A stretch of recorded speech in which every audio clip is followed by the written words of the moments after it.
The book of Matthew, the 20th chapter,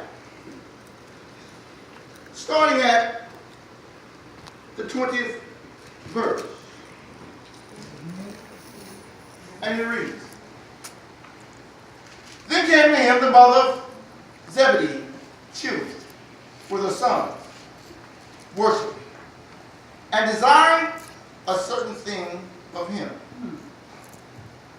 And he said unto her, What wilt thou? She said unto him, Grant that these my two sons may sit, the one on thy right hand and the other on the left, in thy kingdom. But Jesus answered and said, Ye know not what ye ask. Are ye able to drink of the cup that I shall drink of? And to be baptized with the baptism that I am baptized with? They said to him, We are able. And he said unto them, Ye shall drink indeed of my cup, and be baptized with the baptism that I am baptized with. But to sit on my right hand and on my left is not mine to give. But it shall be given to them for whom it is prepared of my Father. And when the 10 heard it, they were moved with indignation against the two brethren. And Jesus called them unto him and said, Ye know that the princes of the Gentiles exercise dominion over them, and they that are great exercise authority upon them. But it shall not be so among you. But whosoever will be great among you, let him be your minister. All right. And whosoever will be chief among you, let him be your servant. Even as the Son of Man came not to be ministered unto, but to minister, and to give his life ransom for many. You may be seated in the house of God.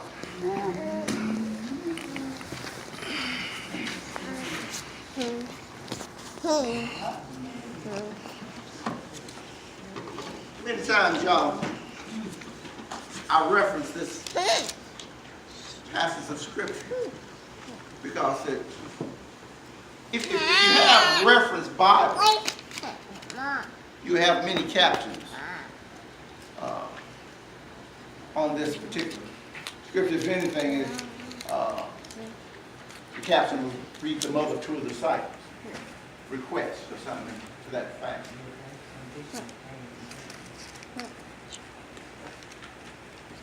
And some, you also you captions depending on the reference Bible. It will mention about James and John.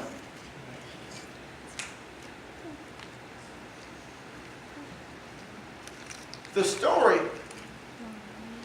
the backdrop of it, focuses on the request that mother made. And again, every time I read the story, I can't help but to think of Reverend C.L. Franklin and his Detroit Boys, where he says, I don't think the woman counted the cost of what she was asked.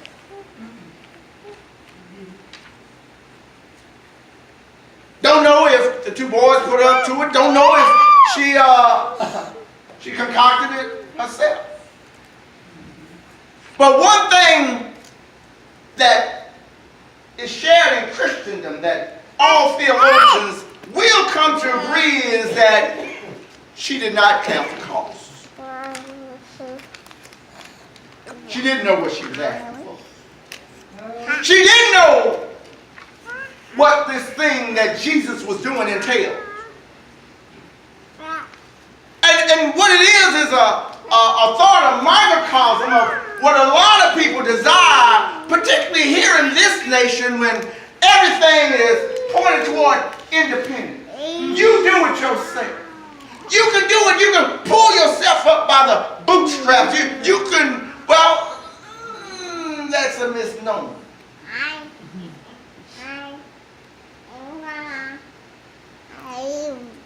Nobody's an island by themselves. Nobody. At one point, you can have El Chapo money, but you still got to eat. What you going to do, eat the meal? You can't eat enough dead presidents to sustain life. You're going to need somebody that, if you don't go out and grow your own food, a lot of us is too lazy to go out and do any farming anymore. We got Aldi's and Kroger, Fiesta, and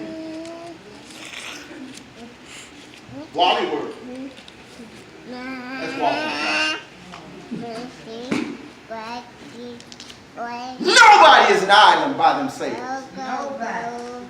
And you know what? When I think about Christendom, y'all often hear me say, don't try to do this thing by yourself.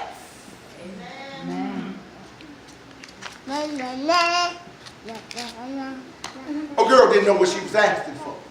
And I know she was looking out for her two sons. It would have been a wonderful thing. It also points to another thing that's a sin-sick, sad indictment within mankind. And that is, we're kind of like the Romans. We don't really too much want the truth. Because when people start speaking the truth, like I said, y'all hear me say, folks will cuss you out.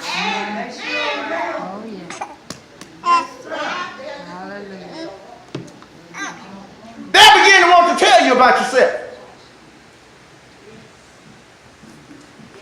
You often hear me say, a liar don't want to be called a liar. When they know they're lying. They're only telling one but living it. And I also have to submit to you. Living a lie is just as worse as telling one.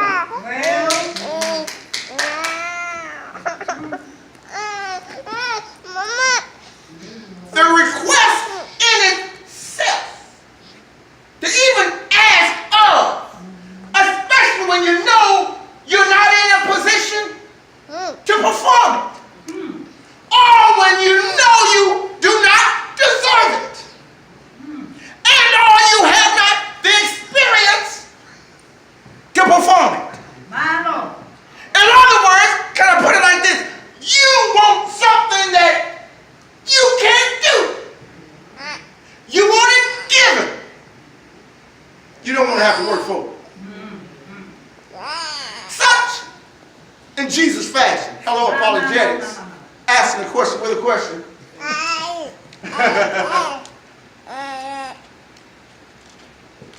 The woman said, okay, he says, what was I?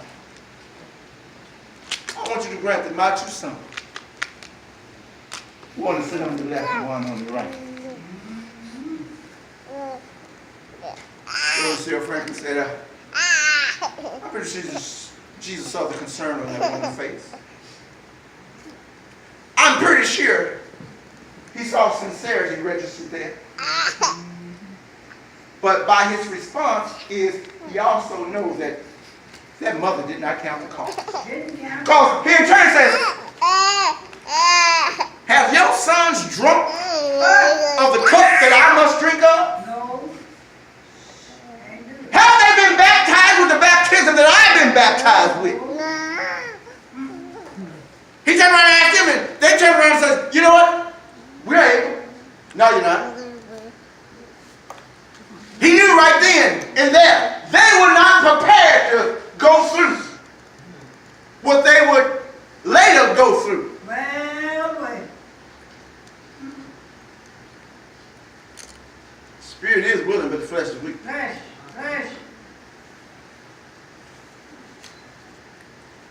So what do we say to that, preacher? Consider what you be asking for, because you just might get it. Amen.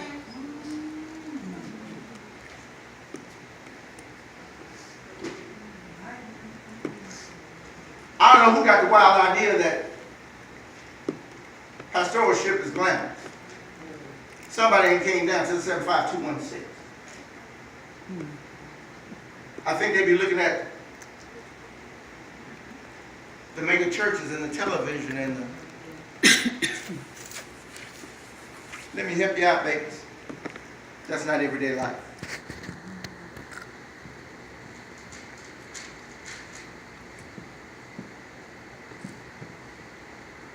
The brother who killed his sister over a beer and chunked it in the grass. The baby who was over in apartments that took a bullet. Sleep at night. The 14-year-old that they just found over there in the trap house.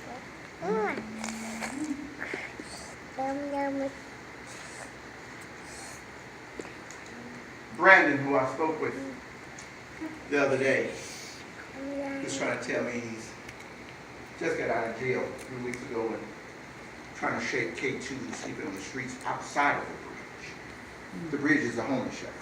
He's not in there. He sleeps on the outside, on the side.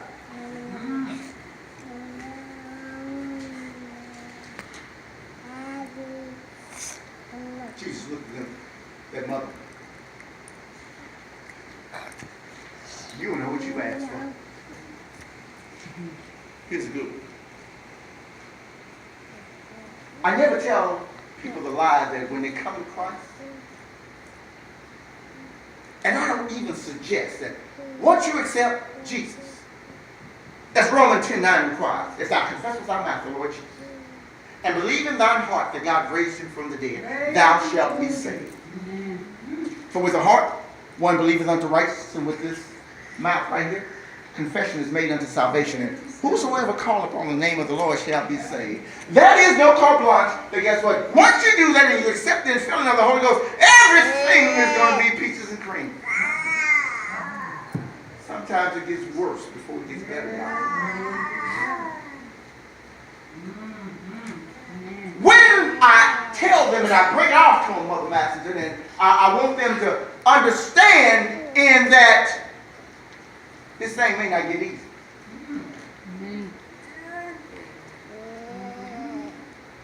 But what I can tell you, if you do, he will give you the peace and the wisdom and the patience and the temperance and the long suffering and the peace of the joy that comes along with it. That when all hell is breaking loose around you, whereas you was otherwise pulling out your hair, this man will promise you and give you a peace that surpasses all understanding. Yes, he will, Pastor. Hallelujah.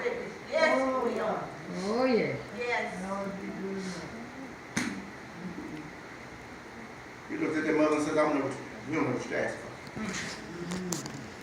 You don't know what these are. Because if he could have showed them what they was going to put up with, they would have walked away. You wonder why God doesn't allow us to have a lot of stuff that we pray for? Sometimes we be praying for to miss. You ever wonder why it don't come when we want it? Because sometimes he'll know it'll mess us up. And I like using an analogy. Why would God give you $5 million when you can't even hold $5? Wow.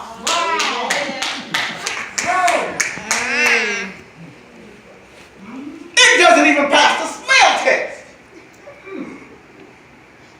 Soon as you get it in your hand, your pockets are burning, as Mama and them say. Hallelujah.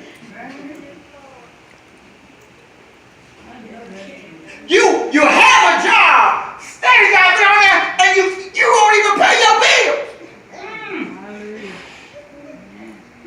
And you are asking God for what? Got to be more careful. Hallelujah.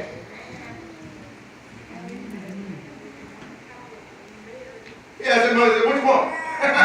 What's your request? What you got? Well, I got 2 sons that I want to make sure that they're successful. So, and I know I've been seeing what you, they've been with you.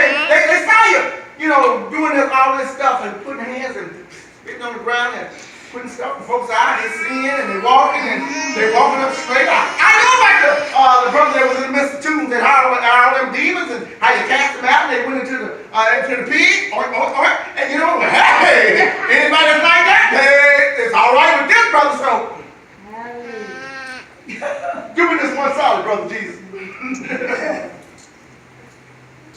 Well, can you do that for my two babies?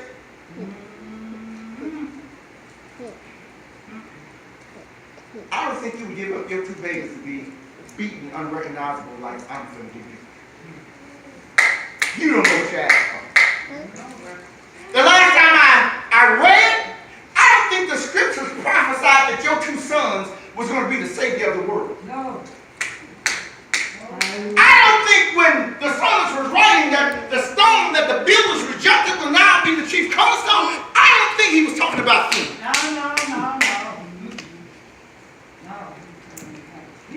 In other words, lady, I love y'all. I want you to go back, get your priorities straight before you come this way, because you're not ready. They're not ready. Let me put it like this. Get your stuff together. Get it together. Get it together.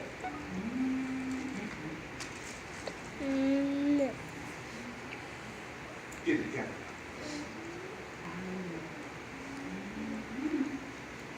Hey, Jesus turns around and says, you know what?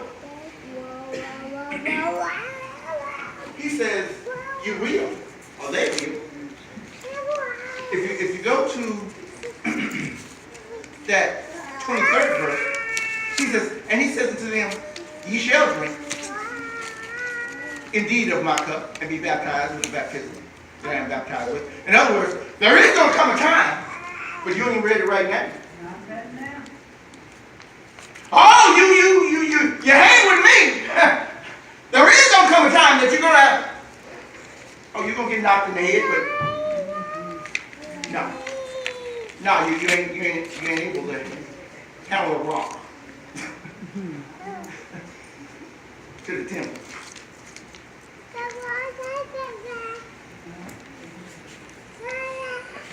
And then he loads this boom. Yeah, they're going to do it. But there's a third thing that you asked me, that guess what? I am God incarnate, but I don't even have the power to give. That only rests with the Father. You're asking me to grant that your two sons, one will sit on the right and the other on your left.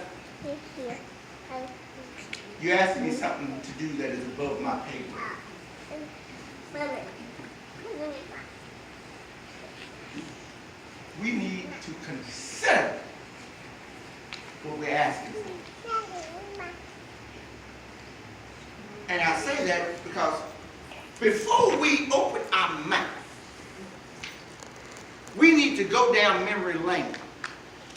And we need to put some things in their place.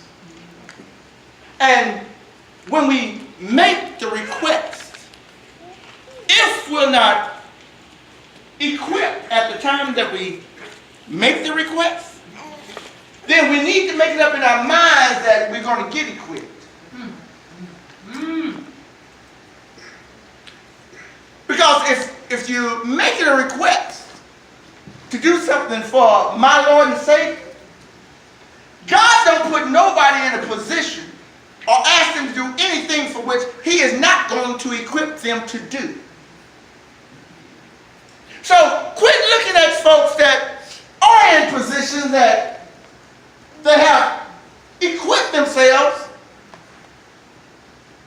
with all this jealous mess. Because that's why David makes the caption, or that in the next verse, the other 10 was full of indignation.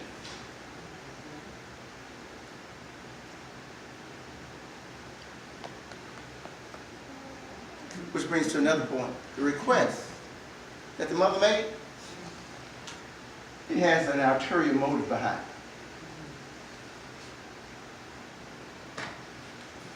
I'm pretty Jesus was also the expression that he was looking at it like, I wasn't born last night.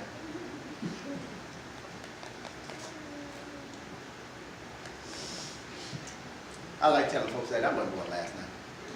As a matter of fact, I wasn't born at night at all.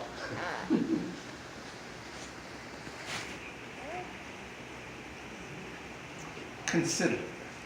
Consider. Consider. Because a lot of times your requests, and you keep going after something that is not for you, but yet you keep after it, God will turn you over. And you be bit off more than you can chew. And then when the people start whipping your butt, don't be calling me or anybody else. You made your bed, you're lying in it.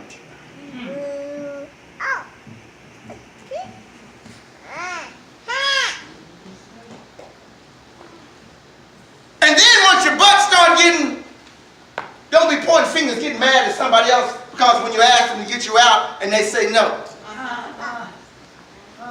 Last time I checked, they didn't have a dog in the fight.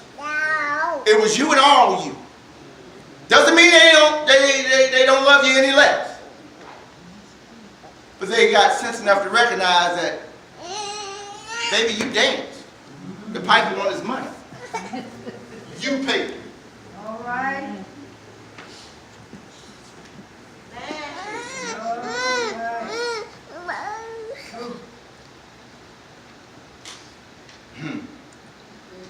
And when the 10 heard it, they were moved with indignation against the two brethren.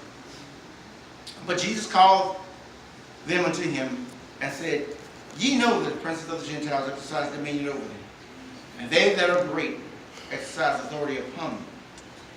But it shall not be so among you. But whosoever will be great among you, let him be your minister. And whosoever will be chief among you, let him be your servant. Well,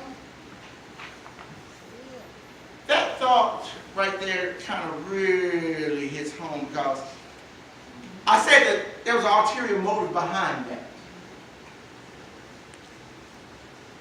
A lot of people want positions not to serve. And a prime, but for status. Prime example.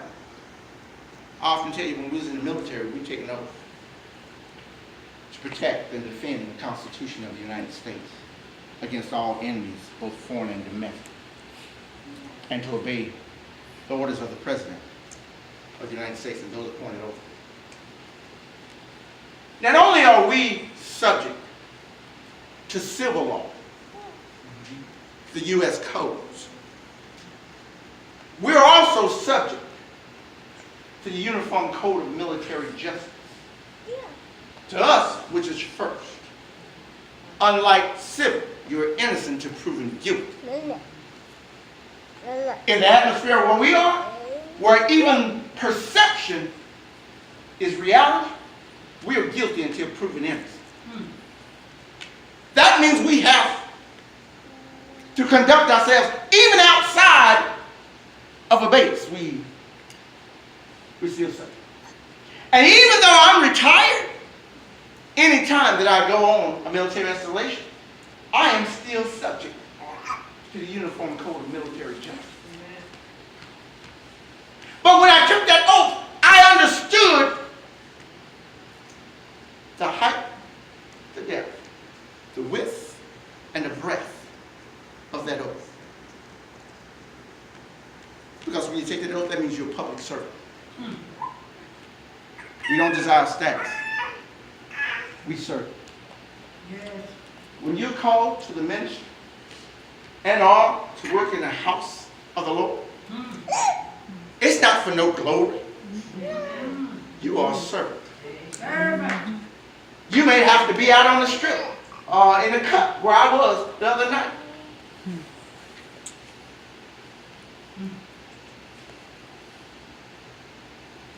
You might have to talk to some crack addicts. Right. According to one of some prostitutes like I was doing the other night. I told y'all if y'all see me going into a whole house, what y'all talking about? Come see what I'm doing. If you would have saw the other night, oh God, God, glory, baby.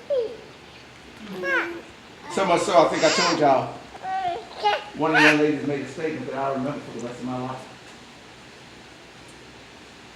Just because I'm a pastor, that don't mean I can't learn from somebody out on the street. As a matter of fact, over here in the 75216, they teach me a lot. Even the drug dealers come up and they open it up now. They coming. Hey, you know what that woman said? She appreciated the conversation. And I told this in the testimony one time in that she appreciated that somebody didn't come condemn her. She knew it. I tell y'all, when folks come through those doors, they don't need nobody looking down on them. They know they got some problems, so do you. Yes. And as she appreciated the conversation, she opened up and she was saying that, you know what, I know what I did, but you know what, there was no excuses. But she put it like this. She said, you may not have the intent to drop the drink, but you still dropped it.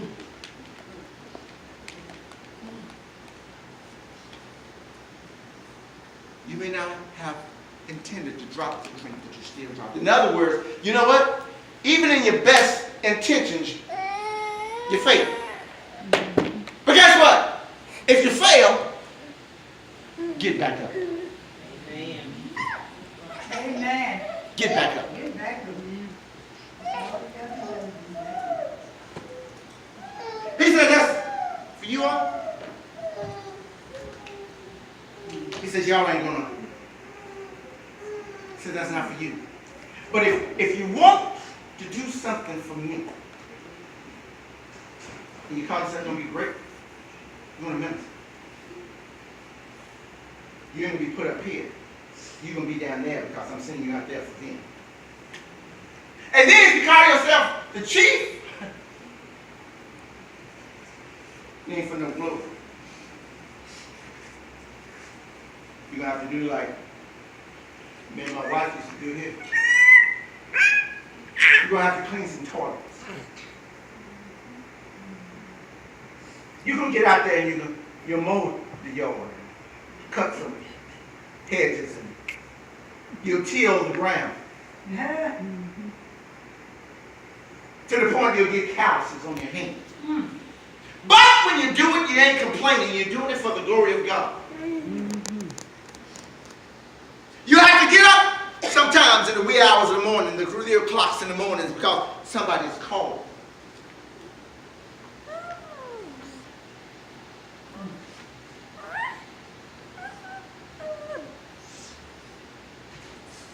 You look at that woman and says, "Don't you know what you're asking?"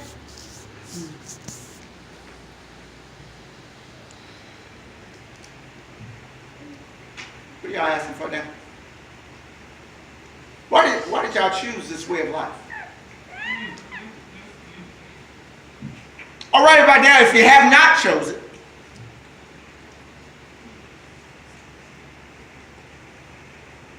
do I got you thinking right now? Do you really want some of this? Maybe you accept Jesus and then you turn around and probably get cussed out when you get back home. Probably before you get back home.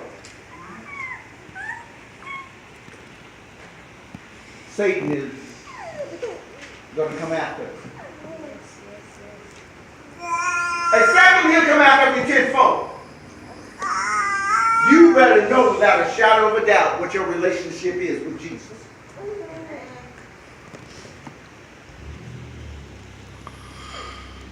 Let me ask this question. What are you willing to accept? How much do you love it? Does your love come without condition? What tickles me is a lot of people are very Christian when things are going well.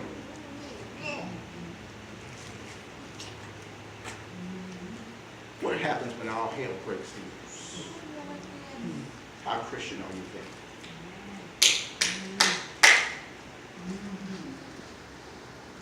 I'm pretty sure when he was looking at that mother,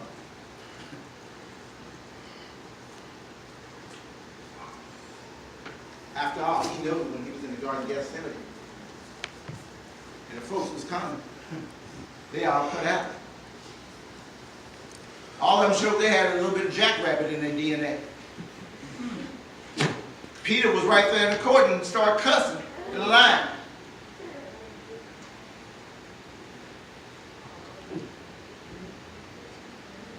He asked that mother, what you want? Be careful, folks, what you ask God for. Be careful.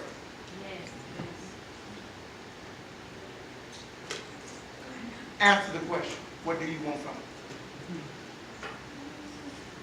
it? Is it a want or is it a need? Huh. Yes. Amen.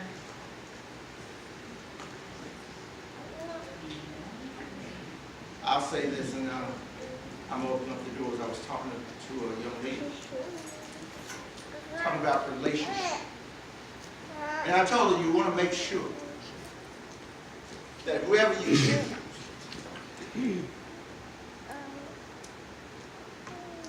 you're with them because they want you, not because they need you. Because here's the $1 million question. What happens when the need is fulfilled?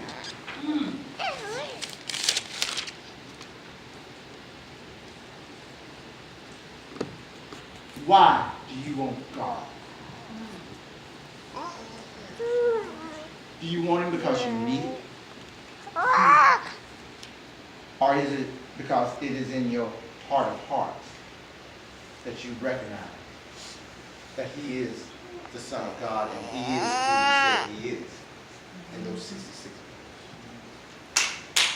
verses? It makes a difference simply because it will determine your behavior. If you're here and you know in your heart of hearts you think about all those requests that you made. And then think about why did you make them. And when I say request, I'm talking about your request to God. I want you to put yourself in this mother's place.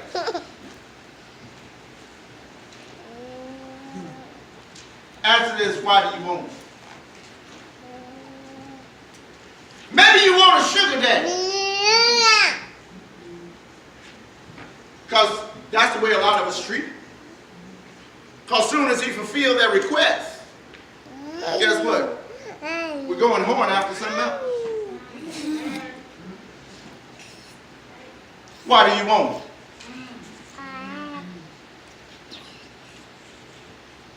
Literally, what is in your heart of hearts that make you want? Y'all know what? This is college football season. I figure I definitely didn't see a lot of men up there. Yeah. I'm just saying, you know. I'm pretty sure a whole lot of houses of worship is absent folks nowadays. You got college football season going on. You got WNBA championship going on. You got U.S. Open going on.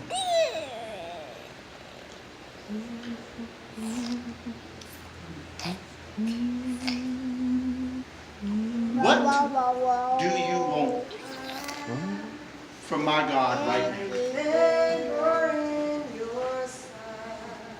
What do you want?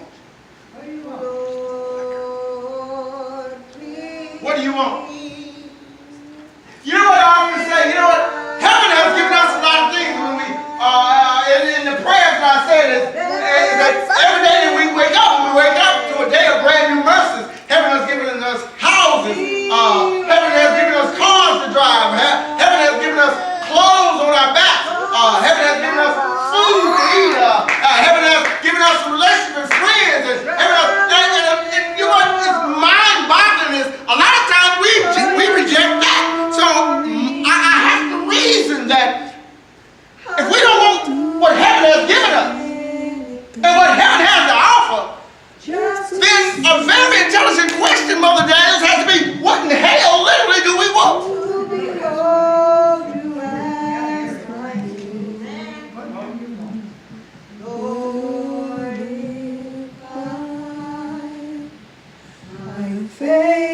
What do you want from him? What is your request? have some ulterior motives behind it. And then once he fulfills that request, what are you going to do? You're going to go back to your, what do you want? What do you want? Let me ask this one. What can you stand? What can you stand? What are you willing to give? Maybe I'm asking the wrong question. What can you put up with?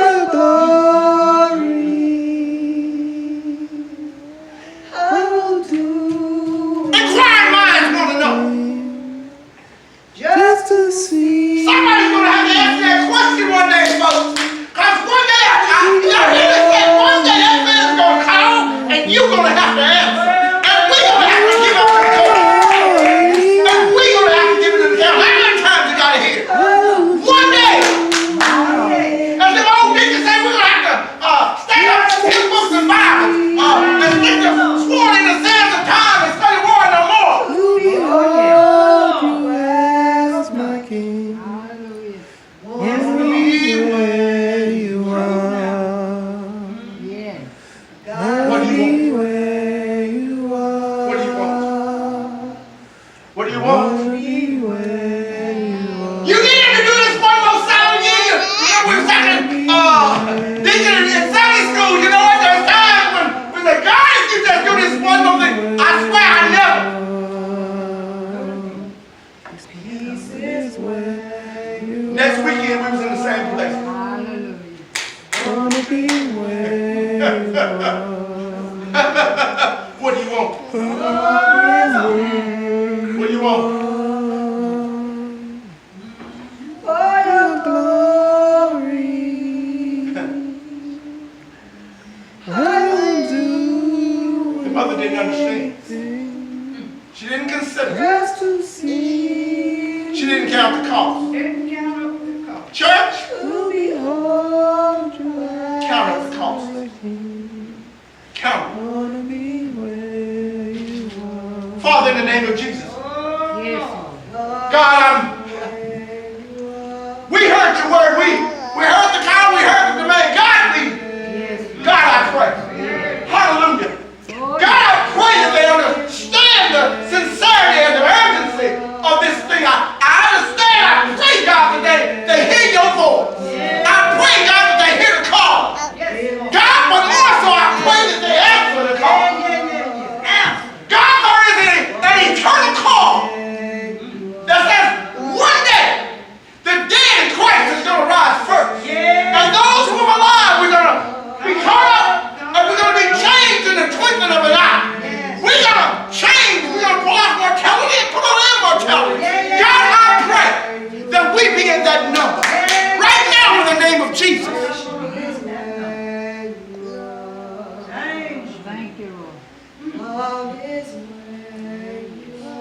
God, I pray that we can answer. I pray that we can answer the call. This is your servant's prayer. In Jesus' name, we pray. Amen. And thank God. Amen.